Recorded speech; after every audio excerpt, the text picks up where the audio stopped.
The National Science Foundation, supporting research and education across all fields of science and engineering. The National Science Foundation, where discoveries begin. Κάτω από τον ίσιο σου ταξίδεψα.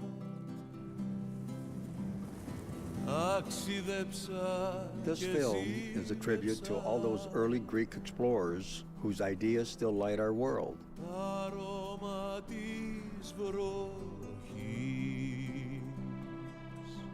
And as a Greek American, I am proud to celebrate their spirit and achievements.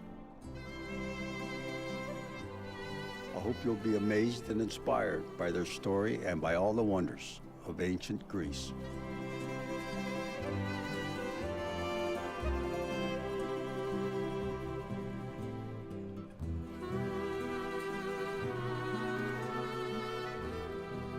Hi, I'm Nia Vardalis. In my Big Fat Greek Wedding, I told you about Greek culture and traditions. Now I want to share with you the history and archaeology of the culture I love so much.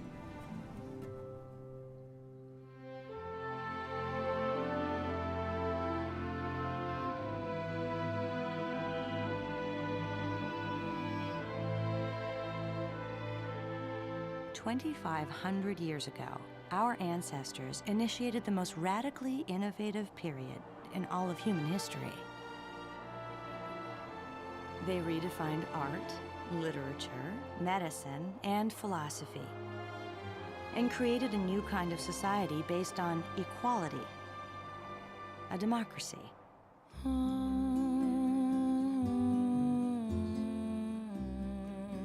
In many ways, we are all sons and daughters of ancient Greece. I am Greek. So are you. The Greeks were the first to celebrate the independent mind the way you do. They shaped what you think is good and true and beautiful.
All through Greece, secrets of this glorious past lie buried, awaiting the light of day. This is the quest of the archaeologist.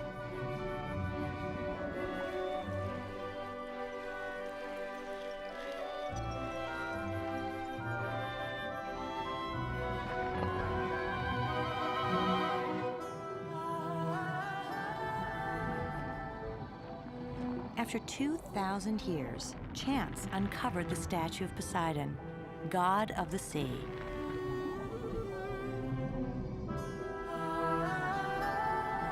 As sailors, many Greeks revered Poseidon above all other gods.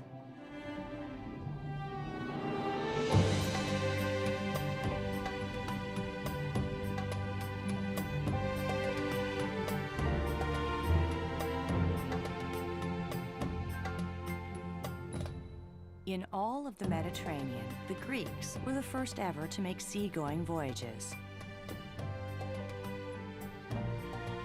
10,000 years ago, they brought stone tools from the islands to the Greek mainland.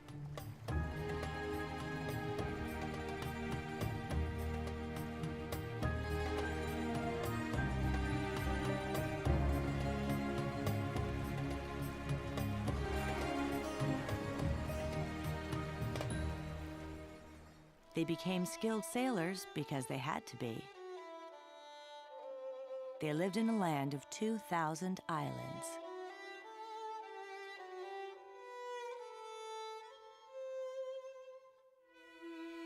Strategically located between Europe, Asia, and Africa, Greece was destined for a pivotal role in the spread of ideas.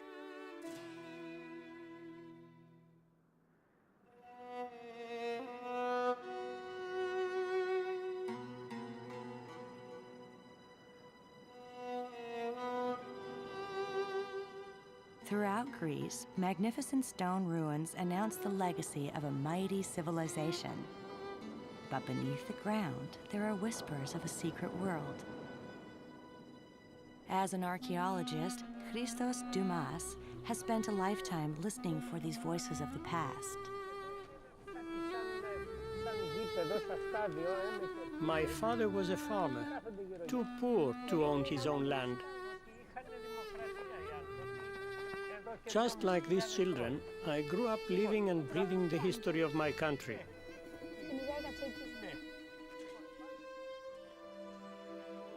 My most thrilling moment was not my greatest find. I was only 22.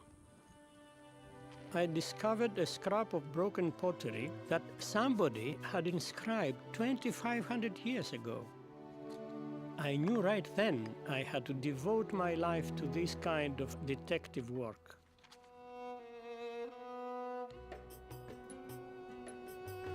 The great adventure of my life began 15 years later. On the island of Santorini, near the ancient town of Thera, my professor found traces of a Bronze Age city. But the people there left no written language we can understand. So we know only what their objects tell us.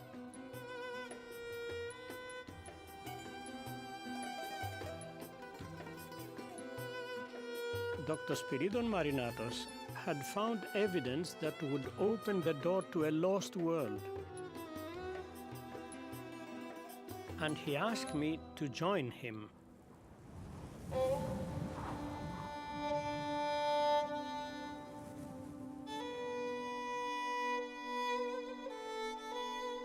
Many Bronze Age sites have been trampled by time. But not here, where the gigantic volcanic eruption which destroyed the culture also preserved it.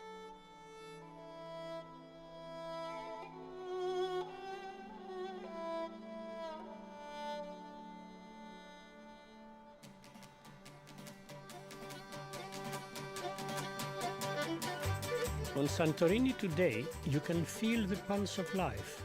So it's not too hard to imagine what this island was like 35 centuries ago, before life was suddenly snuffed out.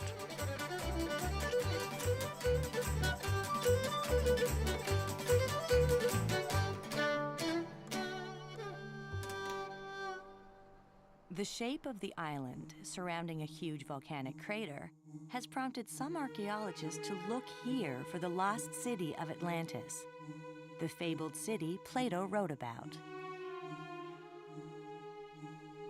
Plato described Atlantis as an island city surrounded by a ring of land, much like Santorini.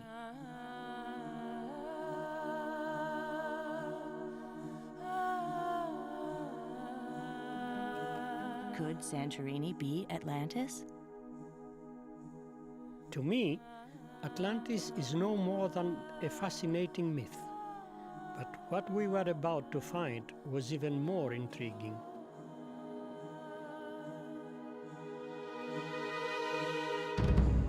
When we dug down and brushed away the ash, we found thousands of everyday items.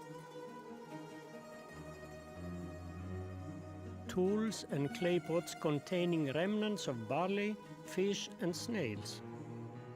This find could transform our knowledge of Bronze Age Greece. Now I knew why Professor Marinatos was so excited. Many of the walls were painted with murals, but there was one problem.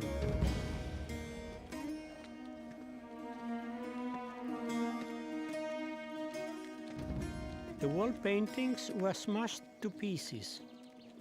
They survived only because the site was covered in a shield of pumice, which is rather like popcorn.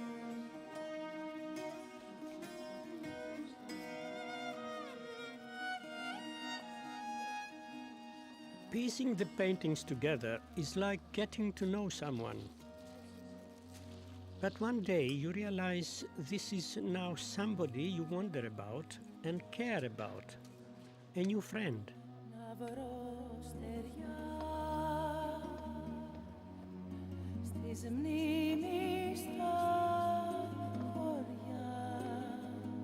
Until now, no one had ever seen such an expressive face from Bronze Age Greece. People from the past speak to us, provided we are ready to listen.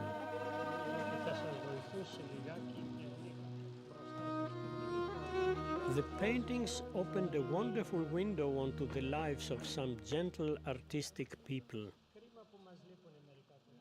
Who was this elegant woman?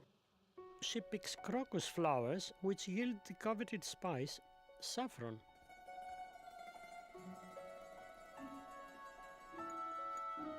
We carefully catalogue the seeds found here. Seeds which tell us what the ancient people ate and even how far they traveled to get it. Τώρα τα βράδια μου, βράδια βουνά, του ταξιδιού μαυρά πανιά, άδεια η καρδιά μου, γειτονιά, στου κόσμου αυτού την ερημιά. The sea was central to this island culture, yet their boats were a mystery. The only clues came from small ringed seals, which offered no details. In fact, we knew almost nothing about Bronze Age ships until the flotilla painting was assembled.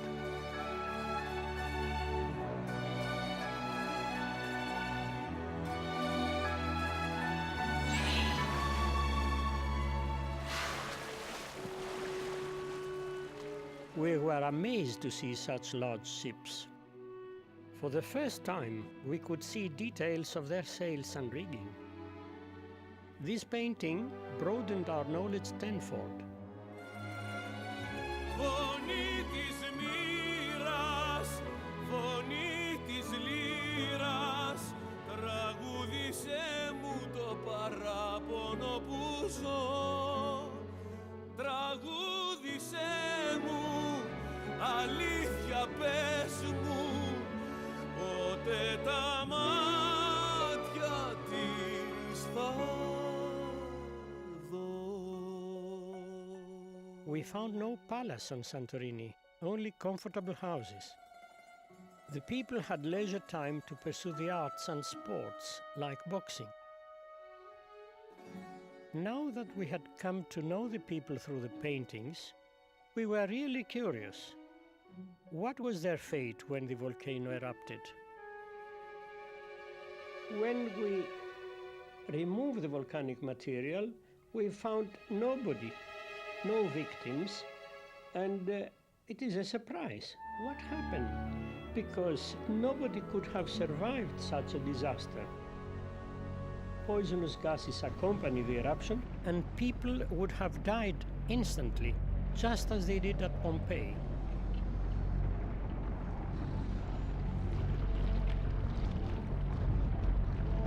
Where were the people?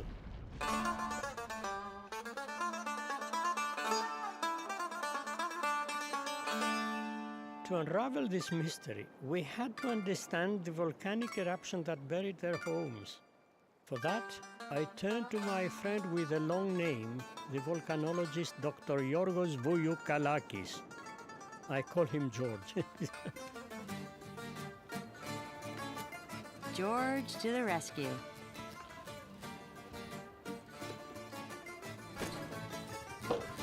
Γιώργο! Να είχα φτερά στα πόδια, τα τόσα σου ανηφόρια, τα τόσα σου εμπόδια, να πέρναγα με μια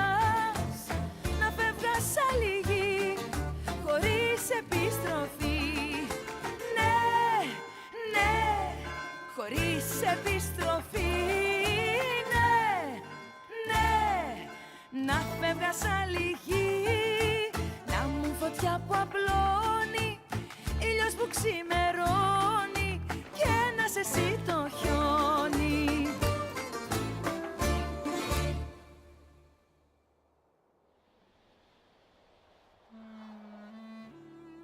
To find the people who may have been buried by the ancient volcano, George and my assistant, Irini, used ground-penetrating radar to peer down into the soil as far as 60 feet. Someday, such tools may reveal people who huddled together when the eruption occurred.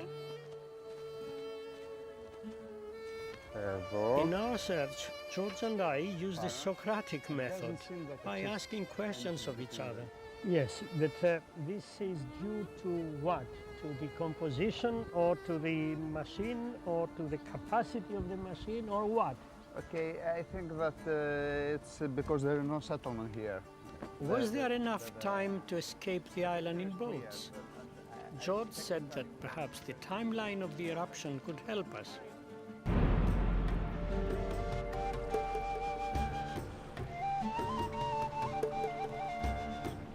This cliff, all 100 feet of it, was laid down during the eruption.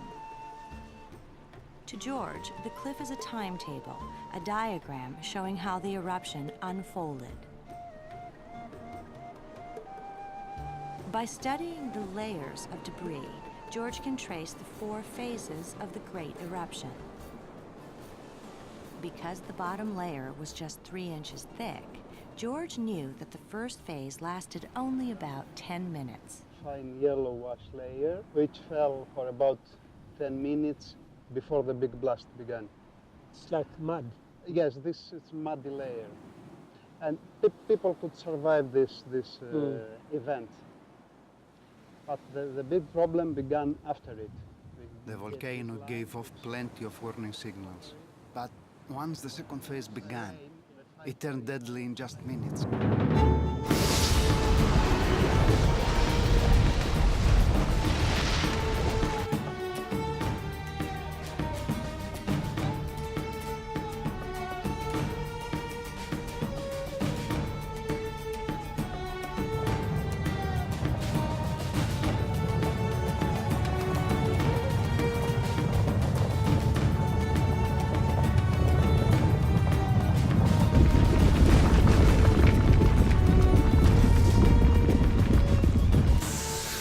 The third phase began when the volcano's cone caved in.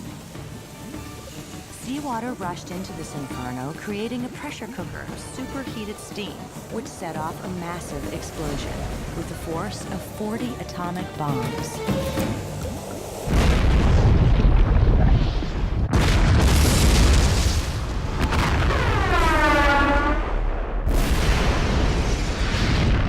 Phase 4. Raging avalanches of rock and debris, known as pyroclastic flows.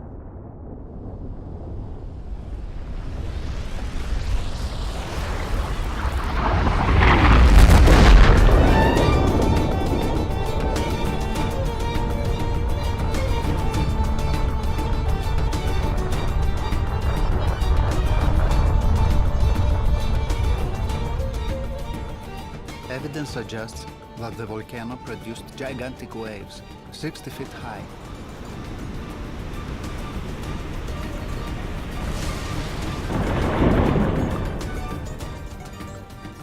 If people escaped by ship at the last minute, they never could have survived these tsunamis.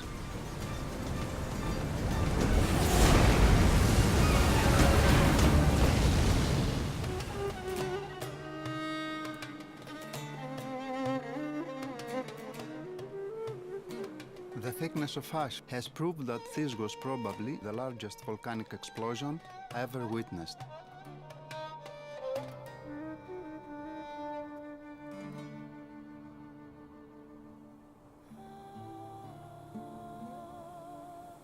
I wonder about the people. What happened to the woman who was picking saffron? Dr. Dumas wondered exactly when they lived. George thought he could help.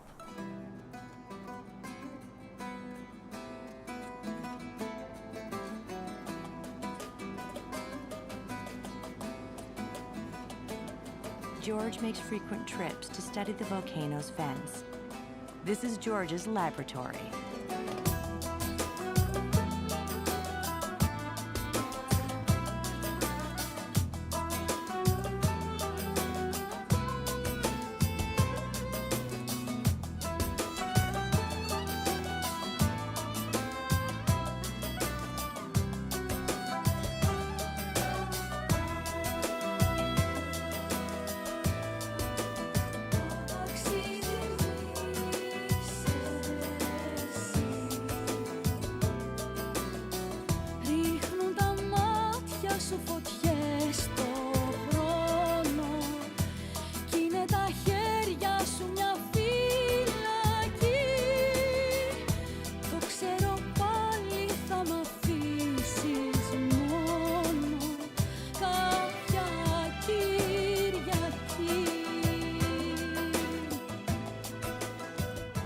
Every volcano emits a different blend of minerals.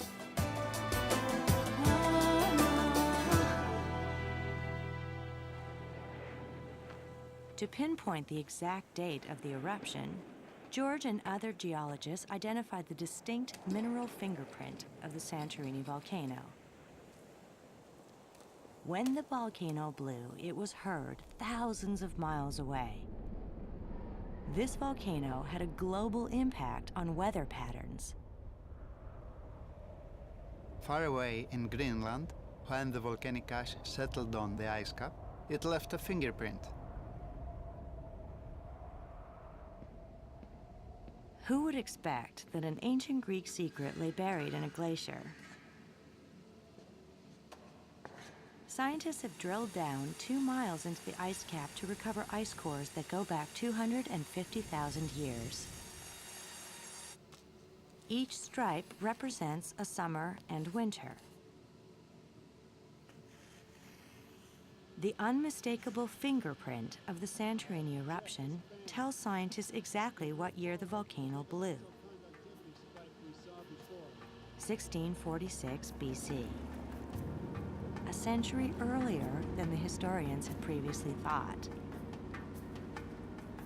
The startling date of the eruption changed the timeline of Greek history. The date of the paintings proved that the islanders had wider contact with other cultures sooner than expected. Because we have the depiction of Mycenaean warriors with their boar-tusked helmets.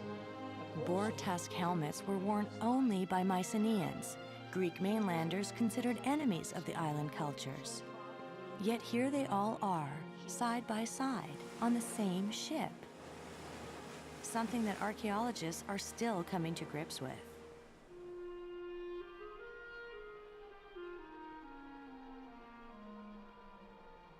Ships were vital to this island culture. One day, an even greater Greek civilization would thrive on sea power.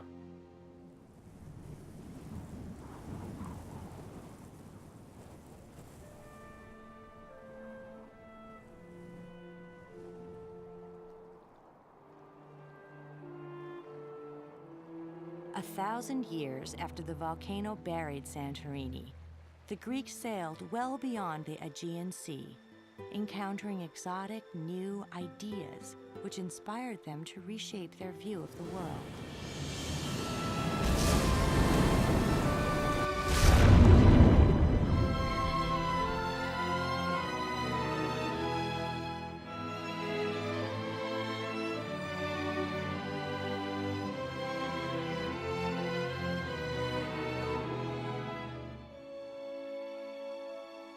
Philosophers and merchants traveled here to exchange both goods and ideas, making Athens the hub of the first information age. Να βρω στεριά στις μνήμης στα χωριά,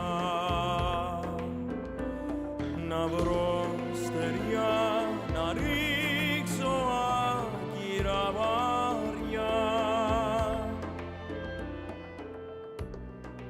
Here in Athens, unlike Santorini, historians and poets wrote down every detail of all the great events.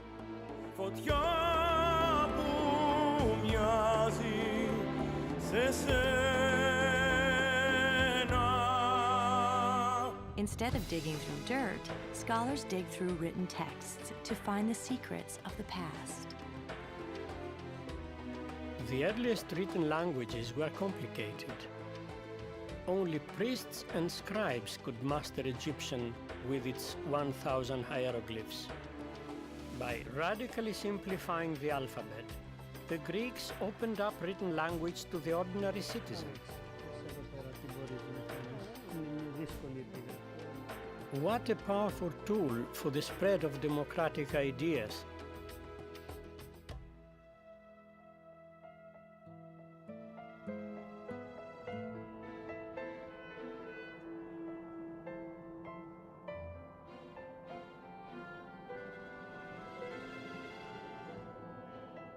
Although free thinkers risked censorship and even death, the central marketplace in Athens was the site of heated debates. The most radical topic of debate was democracy.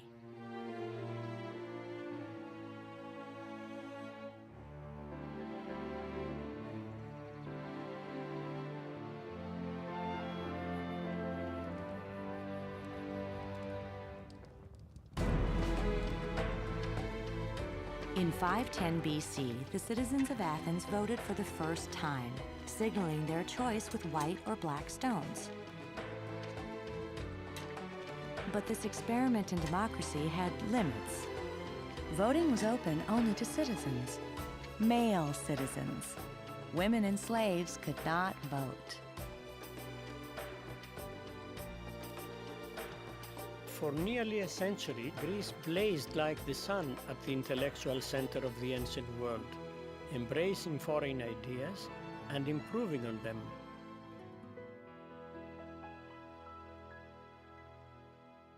Egyptian sculptors influenced the Greeks. The stylized figures from Egypt are reflected in early Greek statues that stand rigid, 1 foot forward.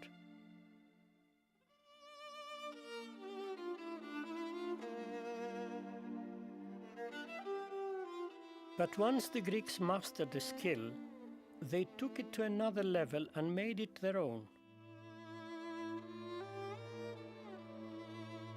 The sculptors could almost breathe life into marble and bronze to capture the truth about how we move.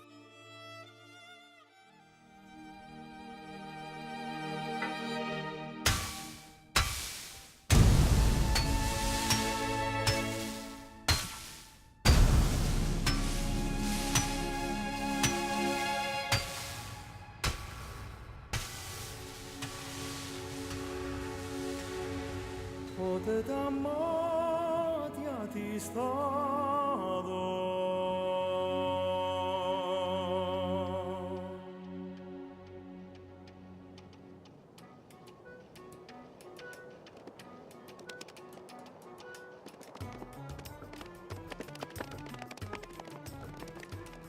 The stage play. Greek poets and playwrights invented the basic forms of comedy and tragedy. Now there's an innovation.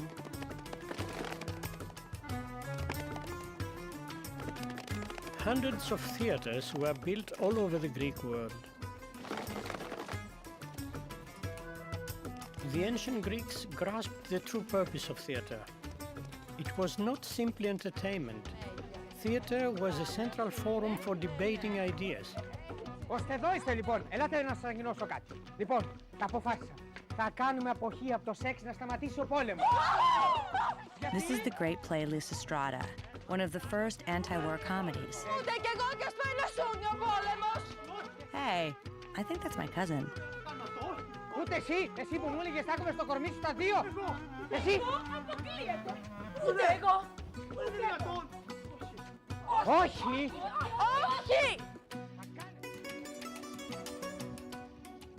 This culture celebrated both the poet and the warrior. The Greek navies relied on sleek ships called triremes. tiers of oars stacked in 3 lines, one on top of each other. The oarsmen had to function in perfect unison. In this way, they could reach a speed of 15 miles an hour. What's that? This is the ram. And as the ram was deep in the water, with that speed it could smash a hole in the enemy ship and sink it. What do you think about that?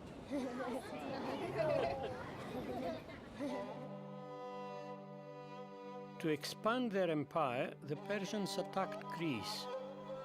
The Athenian navy laid in wait at dawn at the Straits of Salamis. In this narrow passage, the faster Greek ships had an advantage.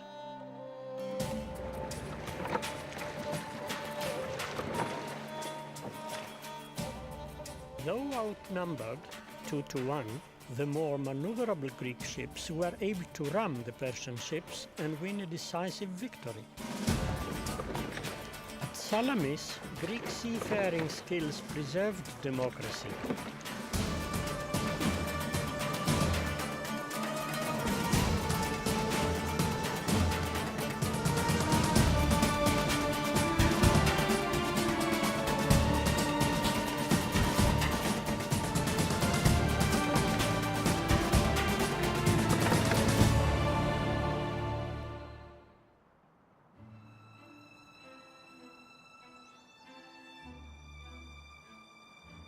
The political leader of Athens, Pericles, envisioned a great temple on the Acropolis, the tall hill in central Athens.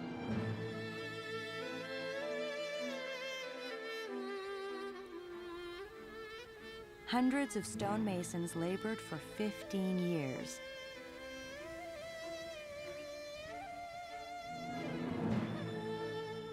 This temple was to honor Athena, goddess of wisdom. It was called the Parthenon.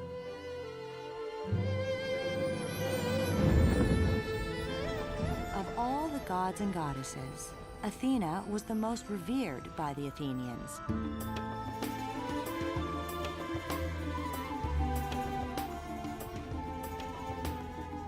She gave her name to the city, and it was thought, her protection.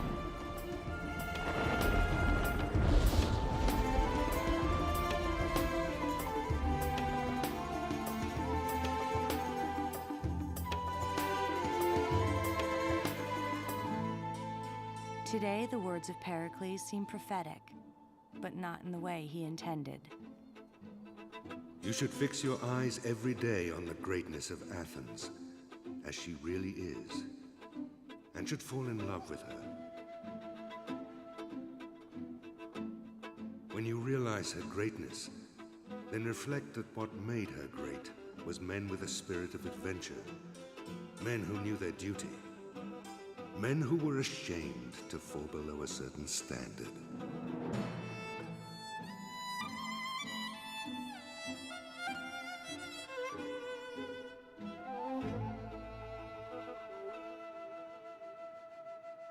The Parthenon once brimmed with life. But today, broken columns lie scattered about.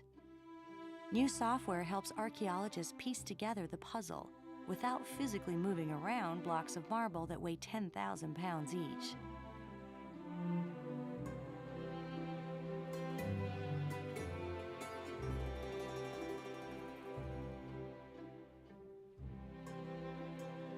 This building was a revolutionary design. There isn't a single straight line. Pillars swell and taper, floors curve. The Greeks had the genius to tailor this building to the human eye, and the skill to build it.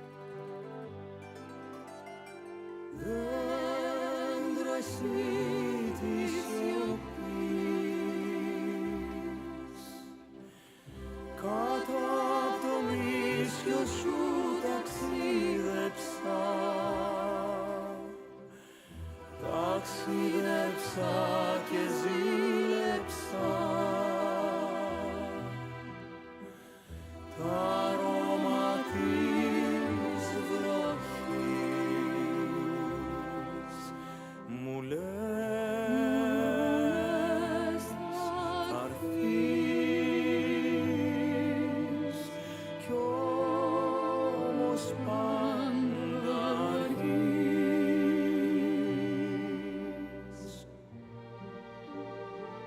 crown jewel of the Parthenon was once a huge statue of the goddess Athena, 40 feet tall. This tower of ivory and gold cost even more than the building which housed it.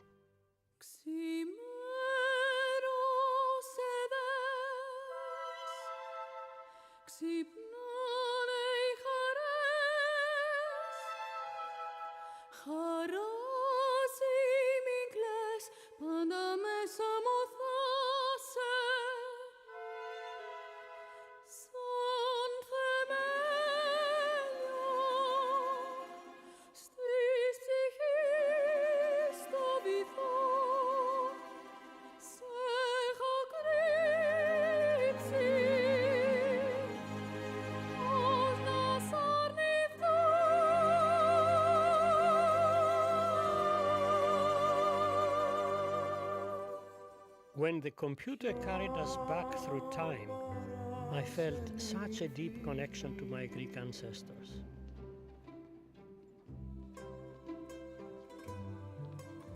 That wasn't my first leap back in time.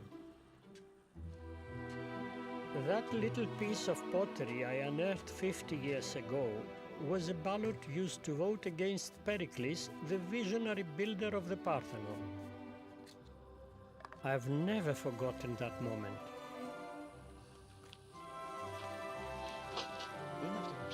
The name Pericles, scratched into a scrap of pottery, spelled trouble.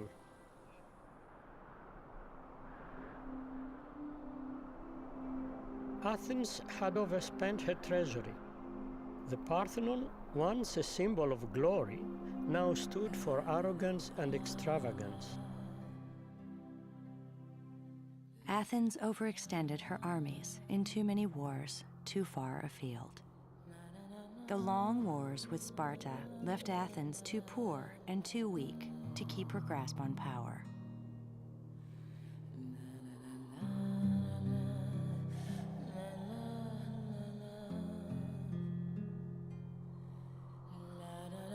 After nearly a century of innovation and supremacy, Athens' hubris, her arrogance, was her downfall.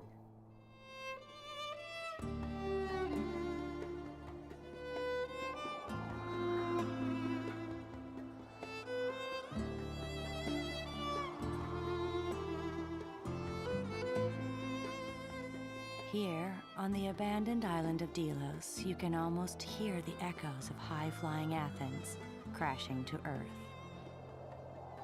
Even today, the fall of Athens sounds a note of caution. Delos was the treasury for Athens, a center of wealth, alive with laughter and music. And if you listen, you can hear it on the wind.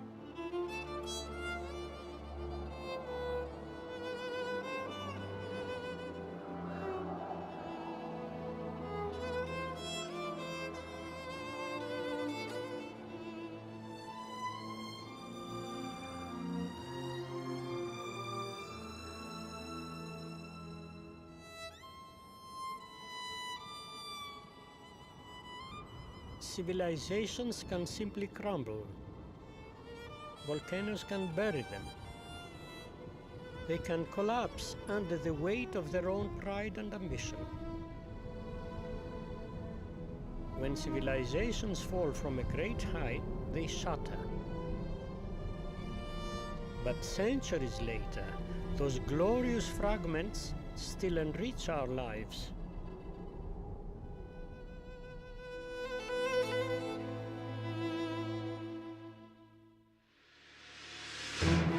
Over 3,000 years ago, Greeks took to the sea in ships, seeking wealth and power.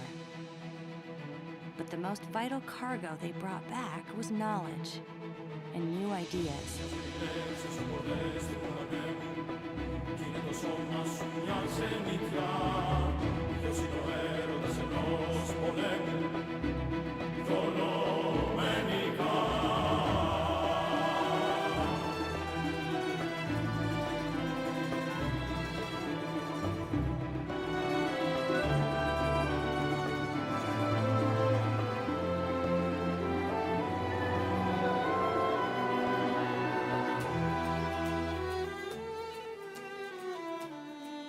On the island of Santorini, Dr. Dumas continues his detective work. The ancient Greeks were so very passionate in their quest for truth. And it is this passion that inspires me. It is because I am Greek. People from the past speak to us, provided that we are ready to listen. Εδώ θέλω να μου εξηγήσεις ακριβώς αυτό εδώ, που λέμε ήταν η πρώτη καλδέρα. Dr. Dumas's team reassembles a lost world. The volcano that destroyed a Bronze Age culture also preserved its secrets. In many ways, the advanced civilization on Santorini foreshadowed the golden age of Greece. The passionate creativity of the golden age illuminated every facet of life, from philosophy and art to the Olympic spirit that still burns bright.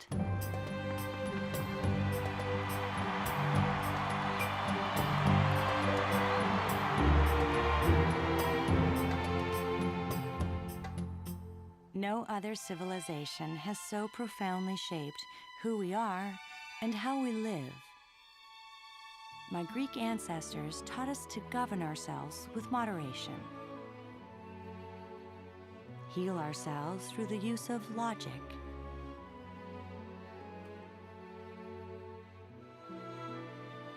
and express ourselves, our inner soul, through art.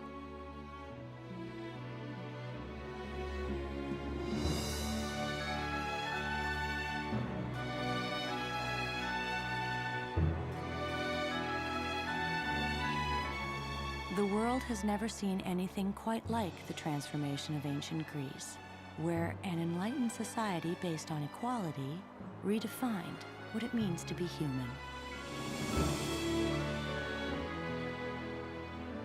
So mighty was that one great burst of light that its afterglow still lights the world. Τραγούδισέ μου, αλήθεια πες μου, πότε τα μάτια της θα δω.